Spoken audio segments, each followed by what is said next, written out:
akivaizdžios problemos, tai yra, kad tau prieš akis kažkas tai grėsia prieš tave, tai žmogus linkęs nuolaidžiauti, tai yra daryti nuolaidą ir išvengti atsakomybės, žiūrėti toliau, tai tikriausiai stengtųsi, bet ar yra teisinga, pavyzdžiui, kada dabar sako, pabandykime gal jūrininkams duoti balsuoti internetu, pabandykim gal išeiviams balsuoti internetu, pabandykim ir pamatysim, kad ten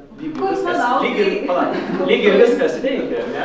Bet ar tas pabandymas, ar jisai iš tikro kažką parodys, ar jisai atskleis, kad, na, nežinau, jeigu iš tikro tos nevyriausybinės organizacijos tikrai įsijungtų ir sakytų, betgi mes negalim patikrinti, betgi mes nesuprantam. Ir jeigu kas nors jų klausytų, tai tada gal ir tas pabandymas parodytų tai.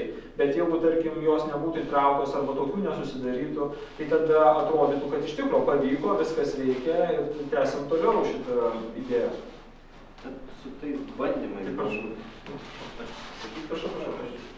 Aš supratau, kad nėra įstatyminės bazės, jokie bandymai įstatymai. Nu, bet įstatymai čia yra vis tiek jau antrailis dalykas. Reikalas, kad žmonės kuria ir politikai kuria tuos įstatymus. Palaukit, žiūrėkit, yra tokia situacija.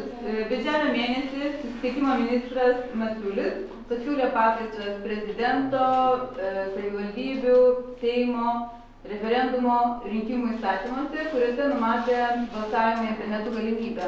Dabar rugsėjo 28 buvo svarstymas Seime ir buvo nepritarta ir grąžinta atgal į susisiekimo ministeriją patobulinti. Ir ypatingai buvo balsavimas internetu. Ir dėl ko?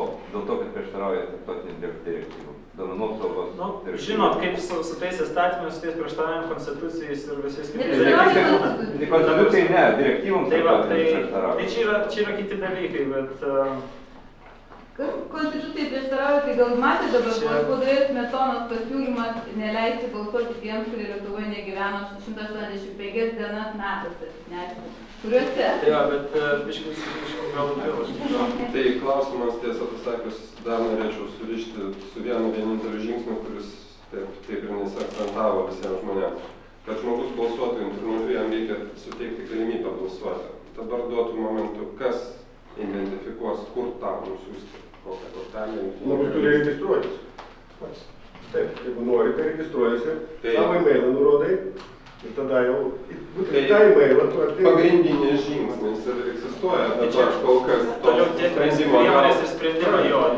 Tai jau išspręskim šitą priemonę jau iš karto padidės. Daug įvairių tikriausiai nesenai, ne taip ir senai girdėjot apie tapatybės kortelės pažeidžiamumą, kada buvo elektroninės valdžios vartai uždaryti dėl to, kad buvo problema tenais. Tai tik rodo, kad atrodo problemos nėra, jinai gali paaiškėti, o kažkas įvyko tuo metu, kas, taip sakant, susisaks galus visus. Bet tiesiog norėčiau sugrįžti ir kad gal sutartumėm, ar minčių dar būtų dėl to, ar tas pabandymas jisai iš tikrųjų suveiks, ar mes, vėlgi, ar tai nėra rizika, kad tas pabandymas taps kaip neteisingų, ne visapusiškų pabandymų ir taps kaip sėkme ir mes toliau judėsim tą kryptim. Aš matau vieną gerą pusę, sakykime, tame dalyke bandyme. Jeigu mes čia matome, kad tikimybė yra, kad padidėjęs balsavimo atveju, sakykime, didžiausia problema bet kokia išeivijoje yra, kiek tų lietuvių balsuojančių yra iš viso apskritai toje teritorijoje, sakykime. Tai padės bent sudaryti ateičiai, sakykime, sąrašus tam tikrus, kuriais remiantis galima bus tikėtis daryti kitus balsavimus, kurie galbūt bus skaidresni ir geresni, nors galbūt ir pats dabartinis bus. Tad aš kalbu apie tai, čia vienintelė ta pusė yra. Tad mano supratimu, turi būti mišrios priemonės. Vienas dalykas - teisė balsuoti skirtingose apylinkėse arba kurti savo apylinkės, kuriuose galėtumėm išskirti ir iškelti savo kandidatą. Kol to nebus, joks aktyvumas nebus. Gerai, gaunu aš biuletenį paštu, o po to užsiregistruoju elektroniškai. Gaunu balsus. Kaip šitą išvengti? Šitą visą laiką išvengiama yra. Jau išvengiama. Tai yra dabartinio metu jau išvengiama, kad žmogus atseit gali balsuoti Lietuvoje ir užsienyje. Ir taip toliau yra išvengiama, patikrinama. Ir elementoriškai, ar žmogus balsavo ar nebalsavo. Viskas. Nes tu gauni pažymėjimą. Tu žinai, tai yra, valdžia žino, kad tu balsavai. Jeigu kitą pažymėjimą, kitoje vietoje. Nebepriims į balsų sąrašą, nebebus įtraukta. Elektroninį būtų, kaip žinau, kad Įstatyme yra numatyta, kad popierinį variantą, jeigu balsuoti ir elektroniškai ir popieriniu, tai bus užskaitytas popierinis. Bet jūs Ir įsivaizduojate... kelis kartus galima internetu balsuoti, bus skaitomas paskutinės Aš balsas. su šitą komentarą susijusiu. Jeigu reiškia, keletą kartų galima balsuoti, tai reiškia sistema žino, kad tie keli balsai buvo iš to pačio žmogaus. Reiškia, tie balsai turi identifikatorių, kuris yra priskirtas tam žmogui. Taip aš žinau, kad reiškia, gali būti vienkrypčiai šifruoti, tačiau yra nemažai atvejų, kada jie yra atsekami ir tai yra tik tai klausimas, kaip sudėtinga būtų atsekti. Aš gal norėčiau replikuoti, nes... Čia ne su balsais yra žinoma, čia yra žinoma su sąrašais rinkėjai. Jo, man atrodo... Čia yra net nesuriškama. Ne, ką Renata sakė, čia yra du atvejai buvo paminėti, o Renata gal minėjo, kad kelis kartus. Bet Estija veikia, aš turiu 2393 žmonės balsavo daugiau negu vieną kartą internetu. Tai yra kaip kažkoks tai mechanizmas, kad apsaugot tave nuo tų balsų pirkimų. Balsavimas kelis kartus nėra techninė problema net šiuo metu Lietuvoje. Tu irgi gali balsuoti iš anksto, paskui nuvažiuoti apylinkė. Viskas yra labai paprasta. Kiek aš pamenu iš dalyvavimo rinkimuose ir apylinkiai. Tiesiog yra gaunami tie vokai ar kažkas kitas yra gaunama. Ir rinkimų komisijos pirmininkas jisai pasižiūri, ant viršutinio voko parašyta ten, atidarius viršutinį voką yra pažymėjimas, kurį beje galima atsispausdinti 10 kartų ar kiek nori, iš tai ne šiaip jau. Šitės antspaudą dar reikia. Parašai. Antspaudą reikia. Nu gerai, bet, žodžiu, iš anksto gali eilę atstovėti 10 kartų ir prabalsuoti. Jisai pamato, iš piliečio, ten, tarkim, kokio raidė Antanas, ne? Yra gautas tas vidinis vokas su balsu, tada pasitikrina rinkimų apylinkės sąraše, ar jisai balsavo. Jeigu jisai balsavo, tas vokas yra sunaikinamas vidinis. Jeigu jis nebalsavo, tada tas jo antras vokas vidinis su balsavimo biuleteniu yra vadinamas atskirai, jie paskui visi atidaromi kartu, ten nežiūrint kas ir kaip, sumaišom ir tada priskaičiuojam. Bet čia yra išsprendžiama, tai nėra rizika.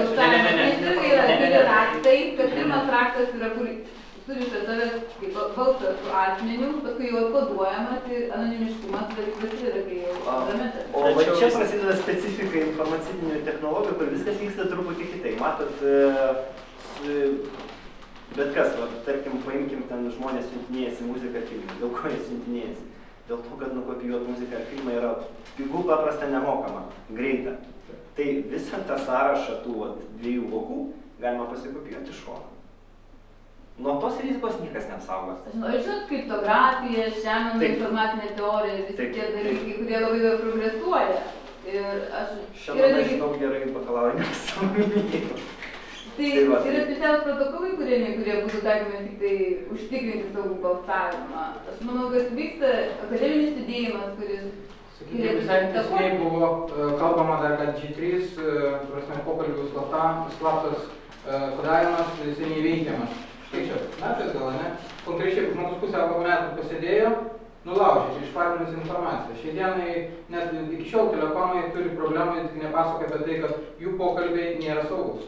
Tai čia ne tik apie tai, kalbėkim ir apie DVD, Blu-ray arba naujausia didelės raiškos apsaugojimo technologija, kuri irgi buvo nulaužta ir kadangi būtent yra dėl tų master key raktų kopijos, kurios nuteka ir taip toliau, tai ta prasme, tos priemonės jos yra ir nulaužiamos, ir nukopijuojamos. Grįžkim prie tavo sumodeliuotos situacijos. O pastovė kaip prie ambasados, kaip jis paštininkas ir nulaužti. Būtent aš dėl to ir sakau, kad tai yra labai ir dėl to nėra saugu. Aš matau, kad tai yra gryna analogija, tik tiek, kad mes čia matom kompiuterius ir tinklus, o kad žmogus irgi yra tam tikras tinklas, jį ignoruojant. Gerai, egzistuoja 4 dalykai dėl paaiškinimo. Aš norėjau pasakyti, kad būtent čia, jeigu padarytume PO Box, Post Office Box, tai yra, kada tik tai įgaliotas asmuo ar asmenys gali atidaryti tą pašto dėžutę ir paimti balsus. Šiuo metu, jeigu tai būtų rinkimų komisijos atstovai, tegu ir 10 minuoja tą balsadėlį atidaryti. To pakeitimo balsų būtų išvengta. Tai čia galbūt būtų įmanoma, tai nebent to atveju, jeigu ta sudaryta komisija su įvairiais atstovais pati ir kurtų tą pašto dėžutę ir ją koduotų ir taip toliau, bet tas ir ten turėtų realiai būdėti prie jos, nes tiek tie Neturi spaudai būti vėl tie spaudai vėl gali būti padirbami ir panašiai. Aš kalbėčiau. 2 punktus turiu. Pirma,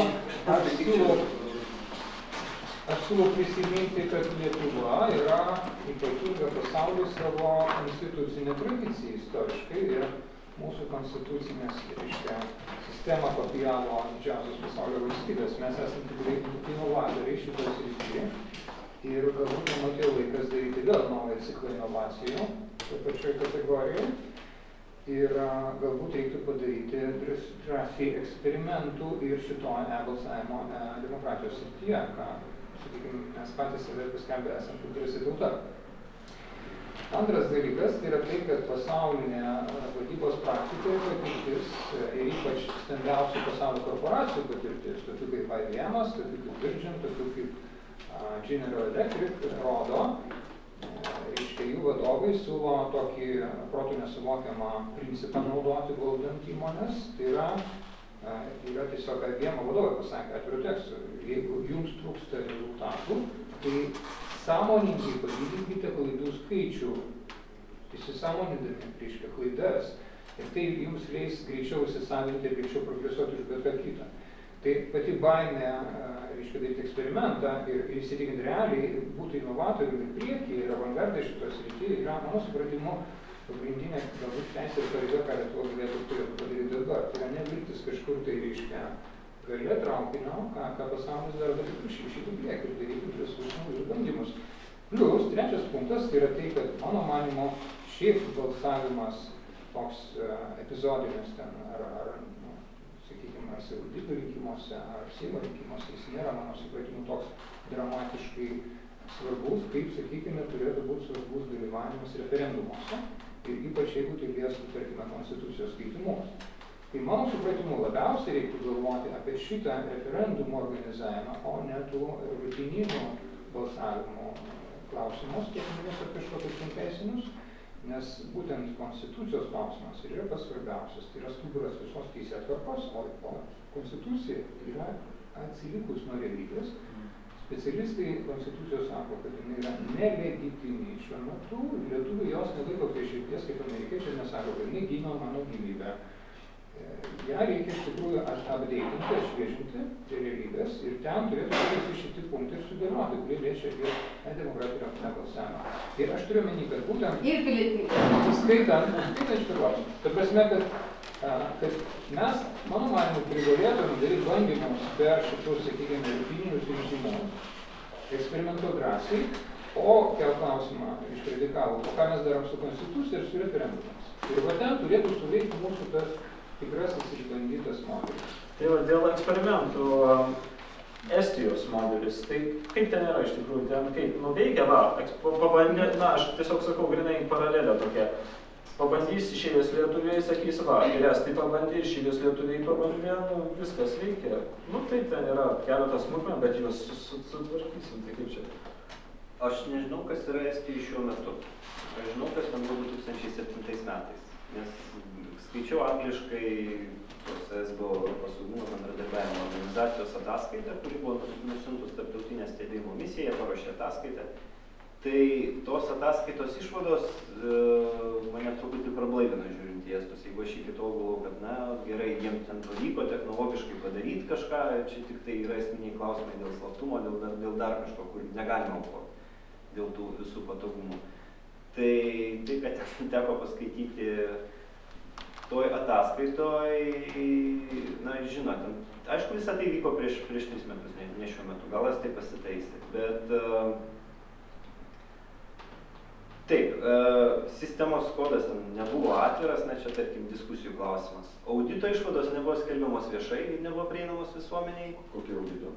Audito, kuris auditavo, ar sistema yra saugi. Ir pasakė, kad jinai yra saugi. Kitas dalykas, vienas iš principų, kurį estai reklamuoja ir minėjo tas perbalsavimas kelis kartus, kad atseit, jeigu te vers balsuot, nueisi namo, pabalsuosi dar kartą. Jeigu darbe vers balsuot, nueisi namie, pakeisi savo balsą. Tai, taip, šitas ir priedo kitas dalykas, jie ten tą šifravimo raktą atseit jį turi išskaidytą, kiekvienas komisijos narys turi tik po dalį ir